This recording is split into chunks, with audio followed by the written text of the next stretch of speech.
ஒரு மாணவன் எப்படி இருக்க வேண்டும் என்பதை இக்காணொளி மூலம் காணலாம். சாக்ரடீஸிடம் ஒரு மாணவன் வந்தான். ஐயா, மாணவன் எப்படி இருக்க வேண்டும் என்று கேட்டான்.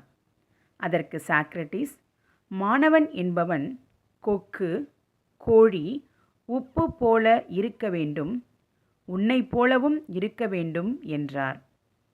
மாணவனுக்கும் ஒன்றும் புரியவில்லை. கொஞ்சம் விளக்கமாக சொல்லுங்கள் என்றான்.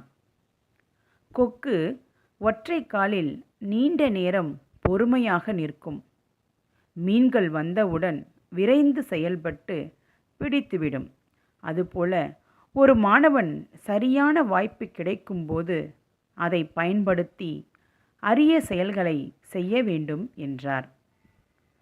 கோழி என்றீர்களே, அதற்கென்ன அர்த்தம் என்று கேட்டான் மாணவன். கோழி என்ன செய்யும்? குப்பையை கிளறும். ஆனால் அந்த குப்பைகளை விட்டுவிட்டு தனக்கு தேவையான உணவை மட்டுமே எடுத்துக்கொள்ளும்.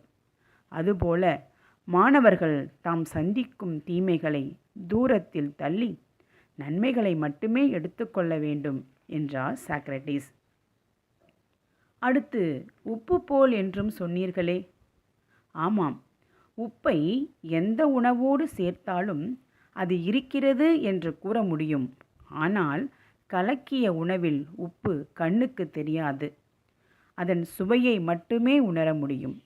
அதுபோல மாணவர்கள் எந்த துறையில் இறங்கினாலும் அதில் சிறப்பான தனித்தன்மையை வெளிப்படுத்தி தனது மறைவுக்கு பிறகும் அதை இவர்தான் செய்தார் என்று கூறும்படி விளங்க வேண்டும் என்றார்.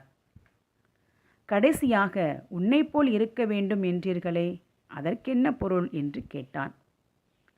மாணவன் என்பவன் தனக்குள் எழக்கூடிய சந்தேகங்களை எவ்வித தயக்கமும் இல்லாமல் ஆசிரியரிடம் கேட்டு தெளிவு பெற வேண்டும். அதனால்தான் உன்னைப் போல இருக்க வேண்டும் என்று சொன்னேன் என்று புன்னகைத்தார் சாக்ரடீஸ். அந்த மாணவன் மகிழ்ச்சியுடன் அவரை வணங்கி விடை பெற்றான். ஆம், அன்பு மாணவ செல்வங்களே, நல்ல மாணவன் எப்படி இருக்க வேண்டும் என்ற நற்பண்புகளை நாற்றாங்காலாக்கி நானிலம் போற்ற வாழ்ந்திடுங்கள் என்று வாழ்த்துகிறேன். நன்றி.